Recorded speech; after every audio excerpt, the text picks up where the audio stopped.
प्रसिद्ध युद्ध इतिहास का आप सब जानते ही हैं, मुझे ज्यादा बताने की आवश्यकता ही नहीं इस युद्ध के बारे में, फिर भी थोड़ी बात करते हैं। लिखा हुआ हल्दी घाटी युद्ध। सबसे पहले बात आती है कि कहां पे ये जगह, कब हुआ था युद्ध। जगह कहां पे, तो अपने राजसमंद जिले के अंदर ये जगह है। युद्ध कब हुआ, वापस वही जून का महीना, 18 जून 1576 यही तारीख। हालांकि कुछ इतिहासकार जो अपने हैं ये इसको 21 जून भी मानते हैं, पर अपने तो भाई राजस्थान बोर्ड वाली किताबों में उन सब में 18 जून ही दी हुई है, तो आप तो अपने 18 जून ही मान लेना। किसके बीच में युद्ध हुआ, तो भाई राणा प्रताप और अकबर की सेनाओं के बीच में युद्ध हुआ।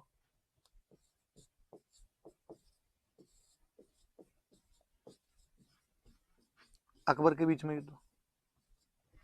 क्या अकबर खुद युद्ध में भाग लेने के लिए आया था, नहीं। ये ज्यादातर होता ही था कि मुगल बादशाह खुद कम ही आया करते थे, अपने कमांडर भेज दिया करते थे। अकबर ने खुद ने भाग नहीं लिया था, तो कौन आया था, तो अकबर की तरफ से उसके सेनापति आए थे, दो सेनापति आए थे, एक तो मान सिंह और एक आसफ खां नाम करके दो सेनापति थे। मान सिंह को पहली बार किसी युद्ध में इंडिपेंडेंट कमांडर बना के भेजा गया था, तो हल्दी घाटी का युद्ध है, पहली बार स्वतंत्र सेनापति था वो, फर्स्ट टाइम इंडिपेंडेंट कमांडर बनाया गया, उसे स्वतंत्र सेनापति बनाया गया था मान सिंह को, और एक साथ में आसफ खां को भेजा। अकबर माइंड से खेल रहा है, अकबर कहीं ना कहीं चाहता है कि जो मान सिंह का जो गुस्सा है उसको एक्सप्रेस करने का मौका मिले, और ये जब उसको एक्सप्रेस करेगा तो ढंग से लड़के आएगा। तो उसने आसफ खां और मान सिंह को कहा भाई तुम दोनों जाओ इधर से। तो इधर प्रताप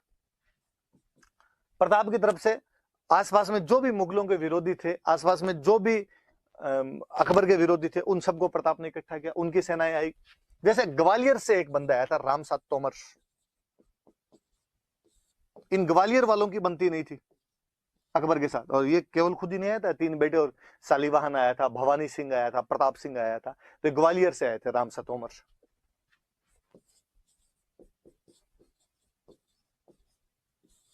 याद रख लेना आप। सलूम्बर वाले हमेशा सेनापति होते थे, सलूम्बर वाले राज तिलक किसने किया, कृष्णदास चुंडावत, उनका नाम याद रखना। तो कृष्णदास चुंडावत ने भाग लिया था।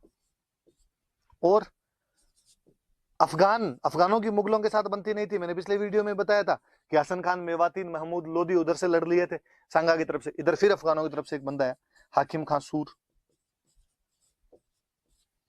भील जनजाति रहती है, तो भीलों की सेना लेके आए हुए थे पुंजा, ये भीलों की सेना के साथ में आए हुए थे।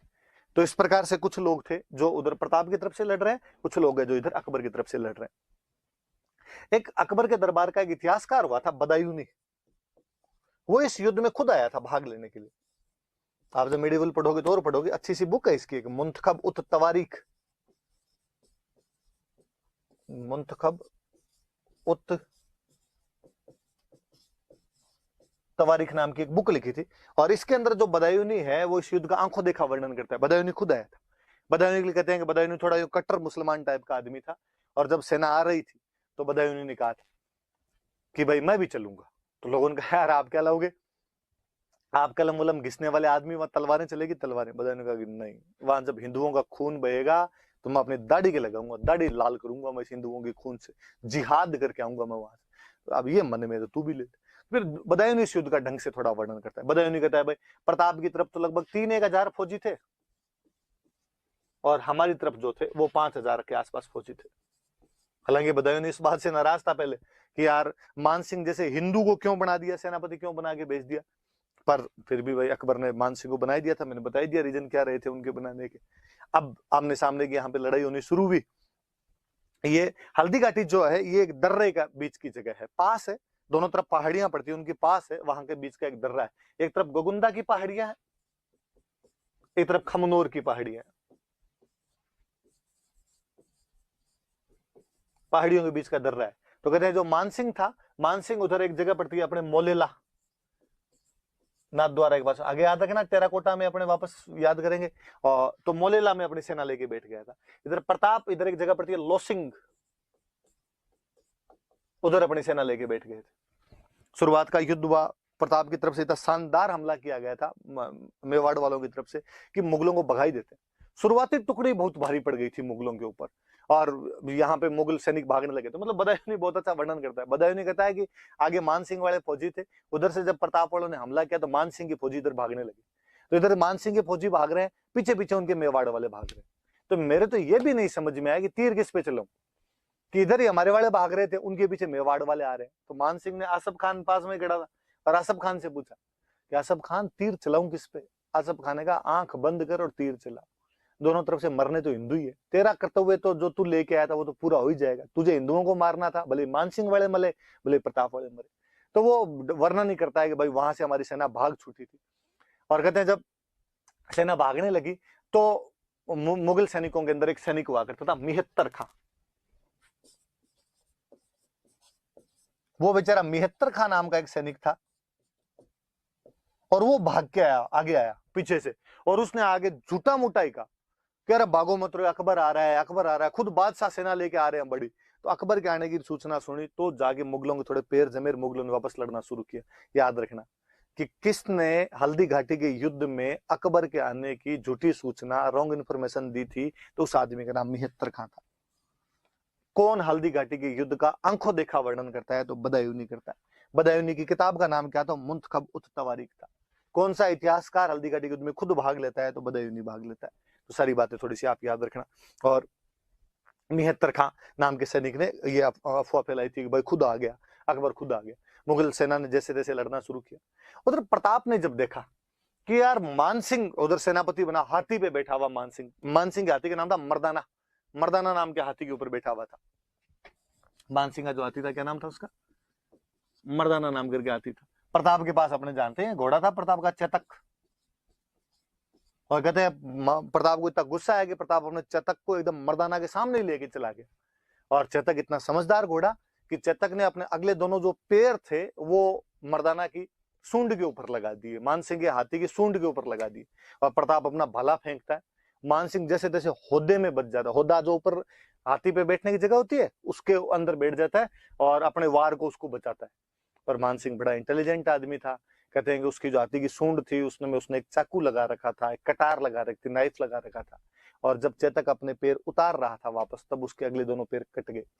अब चेतक ढंग से मूव नहीं कर पा रहा था एकदम।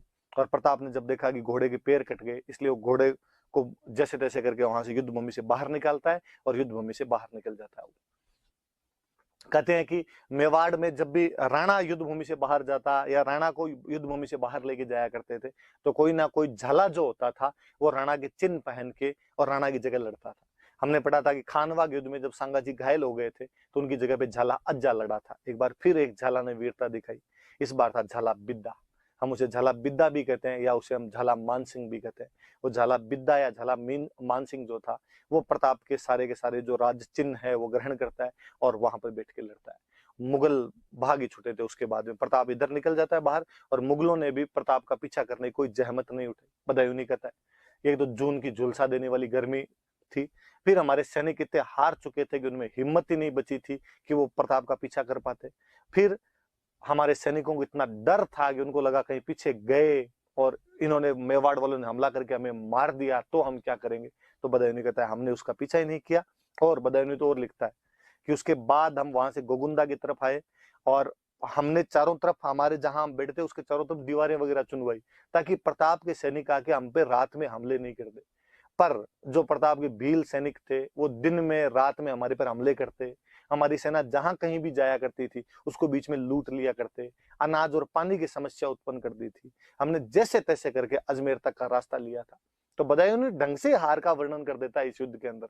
और बदायूनी और कहते हैं कि इस युद्ध के बाद में जब मानसिंह और आसफ खान जब वहां पे पहुंचे, अकबर के पास में पहुंचे, तो अकबर ने जाते ही पूछा कि क्या युद्ध जीत गए। मानसिंह आसफ खान ने कहा कि नहीं। तो क्या प्रताप को पकड़ लाए, तो उन्होंने कहा कि नहीं। तो क्या प्रताप मर गया, तो नहीं। तो अकबर ने कहा तो क्या सोच के आए थे, सरदार खुश होगा, सरदार इनाम देगा, मांगतो लीचड़ो, शर्म नहीं आई तुम्हें, हार के आगे वहां से। और आज के बाद दोनों ने मुंह दिखा दिया तो देख लेना। कहते हैं ड्यूटी बंद करवा दी थी मानसिंह और आसफ खान का और दरबार में आना बंद करवा दिया था। मुझे तो हमेशा दया आती है जब कई इतिहासकार बाद में कहते हैं कि साहब हल्दी घाटी में प्रताप हार गया था, तो मुझे लगता है यार, यदि मान सिंह और आसफ खान जीत के जाते तो ऐसा कौन राजा होगा जो अपने विजेता सेनापतियों के साथ में इतना बुरा बर्ताव करेगा और अपने विजेता सेनापतियों को कहेगा कि तुम आज के बाद मुझे दिखाई मत देना और तुम यहां से भाग जाओ, आज के बाद मेरे दरबार के अंदर मत आना। पर अकबर इनके साथ बाकायदा करता है। तो ये भी वो साफ साफ ही अपने पास फैक्ट है कि नहीं साहब, हल्दी घाटी वाले युद्ध के अंदर प्रताप जीता था, और ये सारी जानकारियां अपने को बदायूं वाला लेखन और वो ढंग से पढ़ा जाए तो उसके अंदर अपने को मिलती है। पर कोई प्रोपेगेंडा के साथ हिस्ट्री पढ़नी चाहे, कोई प्रोपेगेंडा के साथ हिस्ट्री पढ़ानी चाहे, तो फिर अपने पास में तरीके होते हैं। और मैं तो हमेशा कहता हूँ कि अब तो अपनी किताबें लिखने लगे हुए प्रताप उस युद्ध में जीता था। पहले है ना, जब नहीं भी लिखा होता था तो भी अपने वाली किताबें साफ साफ लिखती थी कि इस युद्ध में नैतिक विजय प्रताप की थी। अकबर अपने किसी भी उद्देश्य में सफल नहीं हो पाया था, ना वो प्रताप को अधीनता स्वीकार करवा पाया था, ना वो प्रताप को पकड़ पाया था, ना वो प्रताप को हरा पाया था, ना उसकी जमीन पर कब्जे कर पाया था, ऐसा कुछ ही नहीं कर पाया था। और कहते हैं कि हल्दी घाटी युद्ध में जब मान सिंह और आसफ खान हार के चले गए थे तो अकबर खुद अटैक करता है। 76 के लास्ट में जाके अकबर ने खुद ने अटैक किया था कि मैं खुद जाऊंगा। यार ऐसा कैसे हो सकता है कि उसके दो सेनापति जीत के गए और बादशाह को खुद आक्रमण करने की नौबत आ गई, पर अकबर आया था। 1576 के लास्ट में अकबर वापस आता है और अकबर भी यहाँ पे आगे कोई छठ की चौदस नहीं कर पाया था, प्रताप को नहीं पकड़ पाया, अधीनता नहीं करवा पाया, संधि नहीं करवा पाया। उसने उदयपुर पे कब्जा किया था और उदयपुर का नाम बदल के वापस चला गया था, और उदयपुर का नाम बदल के उसने कर दिया था मुहम्मदाबाद। तो ये थोड़ा सा याद रख लेना कि अकबर ने नाम बदल कर क्या कर दिया था। तो अकबर ने इसका नाम बदल कर क्या कर दिया था, तो मुहम्मदाबाद कर दिया था। मैं वापस एक बात और बता दूं, फिर मैं साथ ही बता दूंगा। कहते चेतक जब घायल हो गया था, बाहर निकले थे और थोड़े दूर जाने के बाद में चेतक की मृत्यु हो जाती है। तो बलीचा नाम की जगह है वो राजसमंद के अंदर ही, जहां पर चेतक की मृत्यु होती है, और वहां बलीचा में चेतक की छतरी बनी हुई है। थोड़ा ये भी याद रखना है, चेतक की छतरी कहां पर बनी है, तो बलीचा के अंदर बनी हुई। वापस मैं बातें बता दूं, एक बार और पढ़ेंगे हल्दी घाटी युद्ध की और खूब सारी बातें कि प्रताप और अकबर के बीच का युद्ध है। प्रताप, अकबर खुद नहीं आया था, अकबर के दो सेनापति आए थे, मान सिंह और आसफ खान। पहली बार मान सिंह को इसी युद्ध में सेनापति बनाकर भेजा गया था। बदायूनी जो अकबर का एक कोर्ट हिस्टोरियन है, वो इस युद्ध में भाग लेता है। उसकी बुक है मुंतखब उत तवारीख, और इस बुक के अंदर वो लिखता है कि हमारी तरफ से लगभग 5000 सैनिक थे और प्रताप की तरफ से लगभग 3000 सैनिक थे। प्रताप की तरफ से ग्वालियर का रामसात तोमर अपने 3 बेटों सालीवाहन, भवानी सिंह और प्रताप सिंह के साथ में आया था। युद्ध में लड़ते हुए वीर गति को प्राप्त हुए थे सारे के सारे। और सलुम्बर के सामंत कृष्णदास चुंडावत थे। अफगानों का नेता हाकिम खान सूर था, और भीलों का नेता राणा पुंजा इस युद्ध के अंदर भाग लेने के लिए आए थे। फिर हम ये पढ़ते हैं कि जब मुगल सेना भाग रही थी तो किसने ये शोर मचाया कि बादशाह खुद आगे मुगल सेना को रोकने की कोशिश की, तो मिहत्तर खान नाम का सैनिक था जिसने ये शोर मचाया था कि वापस सेना आ गई है। और जब यहाँ से मुगल सेना वापस भाग जाती है, प्रताप उधर वापस पहाड़ों में चला जाता है, तो इन्होंने प्रताप का पीछा करने की कोशिश क्यों नहीं की, तो बदायूनी बताता है। बदायूनी कहता है कि जून की गर्मी की वजह से हमारे सैनिक हार के बाद खूब सारे थक गए थे और हमारे सैनिक डर रहे थे कि प्रताप पे हमला नहीं कर दे। इवन की वो गोगुंदा के अंदर जब आए थे वापस, तो उन्होंने चारों तरफ अपने दीवार चुन ली थी कि ताकि प्रताप का यहाँ पर अपने हमला नहीं हो जाए। वो याद रखना कि मान सिंह जिस हाथी पर बैठ के लड़ रहा था उस हाथी का नाम मर्दाना था। हम अभी और बाकी हाथी के नाम पढ़ेंगे। शुरुआत में मान सिंह ने जहां पे डेरा लगाया था आपके, उस जगह का नाम था मोलेला, और जिधर प्रताप का डेरे लगे हुए थे उसके जो कैंप थे, उसका जो आर्मी कैंप था, उसका नाम था लोसिंग। चेतक घायल हो गया था युद्ध में। चेतक जब बाहर निकला तो उसकी छतरी बनी हुई है। चेतक की छतरी कहां पर बनी हुई है, तो बलीचा, बलीचा नाम की जगह पर चेतक की छतरी बनी हुई। और अकबर ने इन दोनों को जब हार के गए थे मान सिंह आसफ खान, तो इन दोनों का दरवाजा बंद कर दिया था, ड्यूटी बंद कर दी थी, दरबार में आना बंद करवा दिया था। अकबर ने खुद ने 76 के लास्ट में अटैक किया था, पर उदयपुर का नाम बदलकर वापस चला गया था। उदयपुर का नाम बदलकर उसने क्या कर दिया था, तो मुहम्मदाबाद उसने नाम कर दिया था। ये बातें थोड़ी सी याद रखने वाली सी। मैं मिटाता हूँ भाई, फिर आगे बढ़ते हैं। देखो अपने इसको और हल्दी घाटी युद्ध में क्या क्या बातें और चीजें पढ़ते हैं अपने हल्दी घाटी, ये बातें बताई दी। ऐसा कहते हैं कि यहाँ का जो पहाड़ है वो, उसके बीच की जो दर्रे की मिट्टी, वो पीले पीले रंग की मिट्टी है, हल्दी जैसी मिट्टी, इसलिए इस जगह का नाम हल्दी घाटी पड़ गया। हालांकि इस बार अपने जो किताबें चेंज की तो भगवान जाने कौन भोंगल था, उसने नया इफेक्ट जोड़ दिया। उसने कहा कि इसमें महिलाएं लड़ी थी, महिलाओं के हाथ में हल्दी लगी हुई थी, इसलिए नाम हल्दी घाटी है। तो ऐसी कोई बात नहीं है, उस मिट्टी का रंग ही वहां पे थोड़ा हल्दी जैसा सा रंग है, पीलापन लिए हुए रंग है, तो उसका नाम हल्दी घाटी। ऐसा कई जगह होता है। मुझे बीकानेर का याद है मत कि बीकानेर में जहां पे शुरुआत में बीकाजी ने आके शासन स्थापित किया था, वहां की जो मिट्टी है वो थोड़ी थोड़ी लाल रंग की सी है, मतलब यूं लाली माली वैसी मिट्टी, इसलिए नाम ही राती घाटी है। मारवाड़ी के अंदर जो लाल रंग होता है उसको अपना राता बोलते हैं, तो उसका नाम राती घाटी पड़ गया। वैसे ये थोड़ा पीले रंग लिए हुए, तो इसका नाम क्या हो गया अपने आप में, हल्दी घाटी नाम हो गया था। अब हल्दी घाटी युद्ध की थोड़ी और बात है। हल्दी घाटी युद्ध को अलग अलग इतिहासकारों ने अलग अलग नाम दिए, किसी ने उसको किसी नाम से पुकारा, किसी ने उसको किसी नाम से पुकारा। क्या क्या नाम है वो देखते हैं अपने। जैसे बदायूं इस युद्ध में खुद आया हुआ था, अकबर का इतिहासकार है, तो बदायूं इस युद्ध का जो नाम देता है वो देता है बैटल ऑफ गोगुंदा। वो कहता है गोगुंदा का युद्ध। अबुल फजल अकबर के दरबार का एक और इतिहासकार वह है, अकबरनामा या आइन ए अकबरी नाम की उसने बुक लिखी, वो इस युद्ध का नाम देता है बैटल ऑफ खमनोर। मैंने बताया दोनों पहाड़ियां अलग अलग, वो कहता है खमनोर का युद्ध। Colonel Tod, colonel James Tod Europe के थे, तो उनको तो अपने यूरोप वाले युद्ध याद आएंगे, और उन्होंने कहा कि मेवाड़ की थर्मोपोली है। मैं अभी थोड़ी देर में बताऊंगा आपको थर्मोपोली क्या है, आप तो इतना याद रखो। उनका ये मेवाड़ की थर्मोपोली है, याद रखना आपने। और अपने एक राष्ट्रवादी इतिहासकार हुए हैं बाद में, आदर्शी लाल श्रीवास्तव।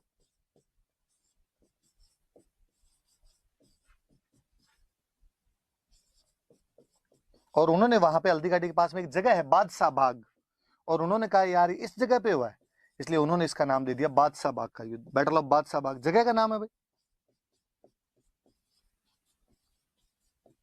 ये भी याद रखना कि इस युद्ध में कौन कौन किस किस ने क्या क्या कहा इस युद्ध को।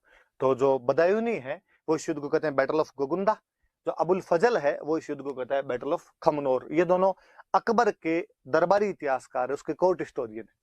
कर्नल जेम्स टोड, जिनको हम राजस्थान के इतिहास का पिता कहते हैं, father of history of Rajasthan कहते हैं, वो इस युद्ध को कहते हैं मेवाड़ की Thermopylae, Thermopylae of Mewar. Thermopylae में अभी बताऊंगा क्या है।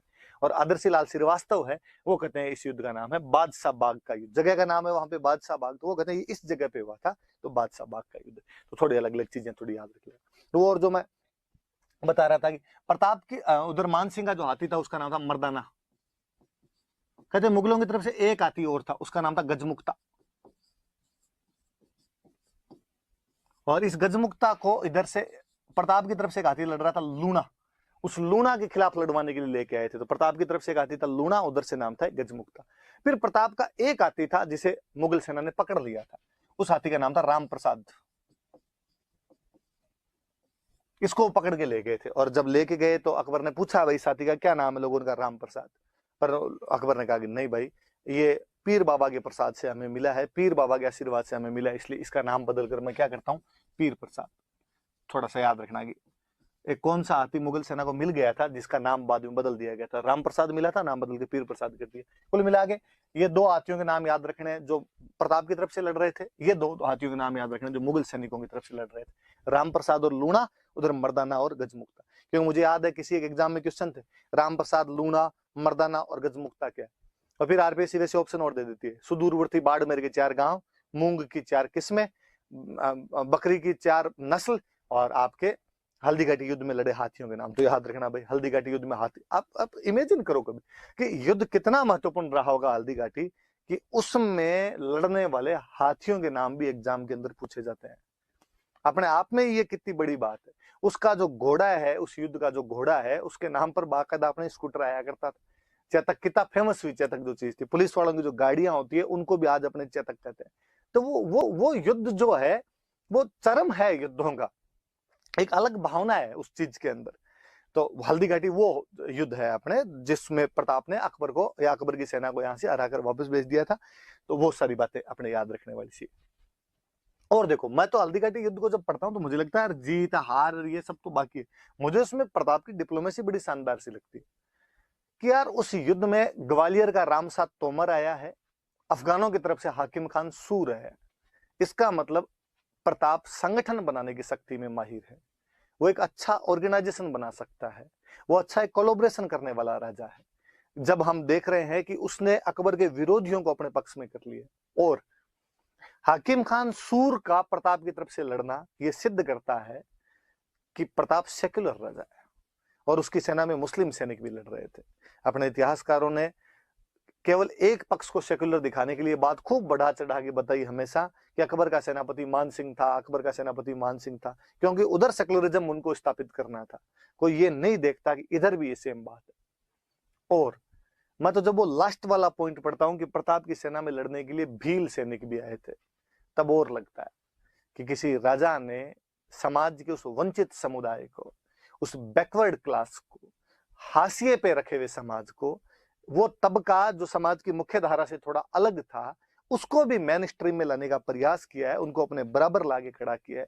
तो जो अनटचेबिलिटी की जिसकी हम बात करते हैं, छुआछूत की जिसकी हम बात करते हैं, उसको भी कहीं ना कहीं दूर करने वाला कोई राजा दिखाई देता है तो प्रताप दिखाई देता है कि उसने उन वनवासियों को, आदिवासियों को अपने साथ में लाके खड़ा कर दिया था।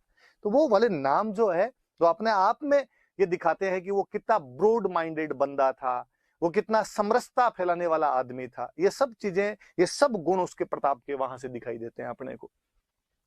जब हल्दी घाटी की बात ही कर रहे हैं, हम थोड़ी और बातें करते हैं। ये तो नाम वगैरह मैंने बताई दिए, नाम याद रखना आप थोड़े से, कि हल्दी घाटी का क्या इंपॉर्टेंस है। कभी आपसे मेंस में पूछ ले कि उसकी इंपॉर्टेंस बताओ, तो क्या इंपॉर्टेंस रही होगी? तो एक इंपॉर्टेंस तो ये है कि हल्दी घाटी का युद्ध एक एम्परियलिस्टिक पावर और एक रीजनल फ्रीडम का युद्ध है वर्सेज प्रादेशिक स्वतंत्रता। मतलब कि एक तरफ अकबर जैसा राजा है जो अपने एम्पायर एक्सपेंशन करना चाहता है, अपने साम्राज्य को बढ़ाना चाहता है, एम्परियलिस्टिक अप्रोच रखता है, एम्परियलिस्टिक एम्बिशंस रखता है और अपने साम्राज्यवादी शक्ति के तहत आक्रमण कर रहा है। पर दूसरी तरफ एक बंदा है जो अपने रीजनल फ्रीडम को, अपने रीजनल इंडिपेंडेंस को, अपनी क्षेत्रीय स्वतंत्रता को, अपनी प्रादेशिक स्वतंत्रता को बचाने का प्रयास कर रहा है। ये देखिए ठीक वैसा है जैसा हम अंग्रेजों के खिलाफ लड़ रहे थे, कि अंग्रेज एक साम्राज्यवादी ताकत थे, वो पूरे भारत पर कब्जा करना चाहते हैं या भारत पर कब्जा किया उन्होंने और उसके खिलाफ हमारे लोग उठ खड़े हुए। तो जिस प्रकार हम क्यों उठ खड़े हुए, क्योंकि हम कहते हैं ये प्रदेश हमारा है, ये इंडिपेंडेंट रहना चाहिए, इसकी स्वतंत्रता हमें प्रिय है, यहाँ पर हम राज करेंगे। एग्जैक्टली वैसा का वैसा उसमें प्रताप और प्रताप के साथ में मेवाड़ की जनता कर रही है कि एक साम्राज्यवादी ताकत का मिलजुल कर सामना कर रही है। क्यों? क्योंकि वो अपने क्षेत्र की स्वतंत्रता, अखंडता, इंटीग्रिटी, इंडिपेंडेंस जो भी है उसे बचाने का प्रयास कर रहे थे वो लोग। तो एक बात तो ये याद रखने वाली सी। दूसरी बात है, स्वाभाविक सी बात है, अकबर एक बहुत बड़ा राजा है, उसके पास खूब सारा धन है, उसकी सेना भी बड़ी है। प्रताप, मेवाड़ एक छोटा स्टेट है, लगातार युद्धों में फंसे होने से धन भी कमजोर पड़ा होगा, कहीं ना कहीं सेना भी कमजोर है, उसके बावजूद लड़ रहे थे वो लोग। सीमित संसाधन, लिमिटेड रिसोर्सेज के बावजूद प्रताप लड़ा था। इससे उसकी जो सेना थी, उसकी जो जनता थी, उसमें एक होप और मोरलिटी की भावना जगी, आशा और नैतिकता का संचार होता उसकी सेना में। होप नजर आई है कहीं ना कहीं कि नहीं, हमारा राजा हमारे साथ खड़ा है, भले ही उसके पास संसाधन कम हो लेकिन लड़ रहा है। एक नैतिकता दिखाई देती है, मोरलिटी बढ़ती है लोगों की, मोरल अप होता है लोगों का कि नहीं यार लड़ेंगे, धन कम है तो क्या हुआ, हमारा जो राजा है वो लड़ रहा है। और मैं हमेशा एक सिंपल सा एग्जाम देता हूँ यार, आरएस का रिजल्ट आया और रिजल्ट के अंदर देखा कि एक लड़का जिसके पापा बहुत बड़े बिजनेसमैन है या जिसके पापा ऑलरेडी आईएएस लगे हुए थे, वो एक अच्छी इंग्लिश मीडियम की स्कूल के अंदर पढ़ा हुआ था और उसको अच्छी कोचिंग भी मिली थी, उसके पास तमाम रिसोर्सेज थे और उस बंदे की टॉप 10 में रैंक आ गई। एक उसका विपरीत, एक ठेठ कोई जैसलमेर बॉर्डर का कोई एक लड़का जो शुरुआत से ही ग्रामीण स्कूल के अंदर या गवर्नमेंट स्कूल के अंदर पढ़ा था, इसके पिताजी एक साधारण किसान है या कई बार किसान भी नहीं, कोई मजदूर है, और उसने पढ़ाई भी अपने जैसे तैसे करके पूरी की है और फिर तैयारी भी संघर्ष करते हुए, छोटे मोटे कोई साथ में नौकरी करते हुए अपनी तैयारी की है या बेरोजगारी के अंदर ही अपनी तैयारी की है और उसका सिलेक्शन होता है, भले उसकी रैंक मैं तो कहता हूँ 200 रैंक आती है।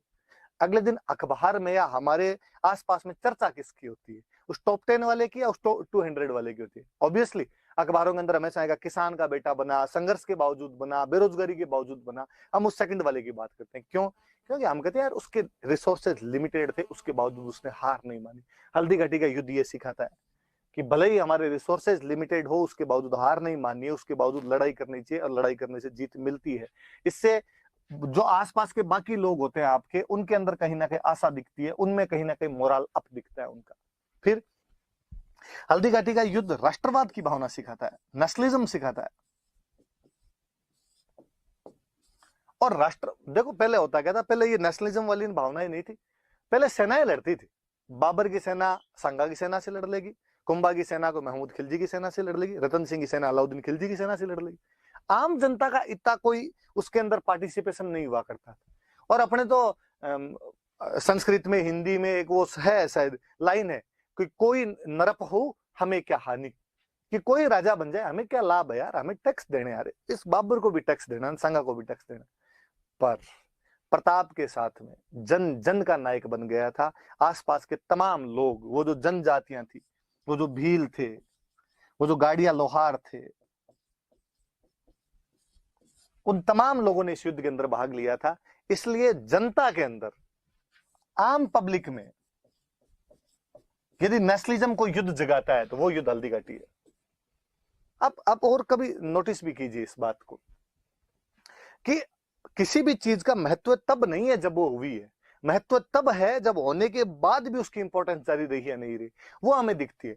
कि हल्दी घाटी आज भी राष्ट्रवादियों के लिए मोटिवेटर का काम करता है, आज भी राष्ट्रवादियों के लिए, नेशनलिस्ट के लिए इंस्पिरेशन का काम करता है। और हमारा जब नेशनल मूवमेंट चल रहा था तो हमारे जितने नेता थे, तिलक थे, कोई चंद्रशेखर आजाद थे, तमाम लोगों, वीर सावरकर थे, तमाम लोगों के कहीं ना कहीं दिमाग में हल्दी घाटी है। उनके उदाहरणों में, उनके भाषणों में मिलता है कि जिस प्रकार हल्दी घाटी के युद्ध में और प्रताप अकबर के खिलाफ लड़ा था, या मेवाड़ वाले मुगलों के खिलाफ लड़े थे, उसी प्रकार हम अंग्रेजों के खिलाफ लड़ना चाहिए। और मैं तो हमेशा कहता हूं कि महाराणा प्रताप को, या हमारे जो ये मेवाड़ वालों का संघर्ष था, या जो हमारे राजस्थान का संघर्ष है, इसको महानतम बनाने का या दुनिया को बताने का काम बंगालियों ने किया है।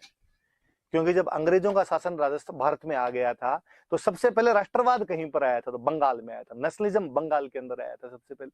और कहा ही जाता था कि बंगाल जो आज सोचता है बाकी भारत कल सोचेगा। तो बंगालियों में सबसे पहले राष्ट्रवाद की भावना आई थी।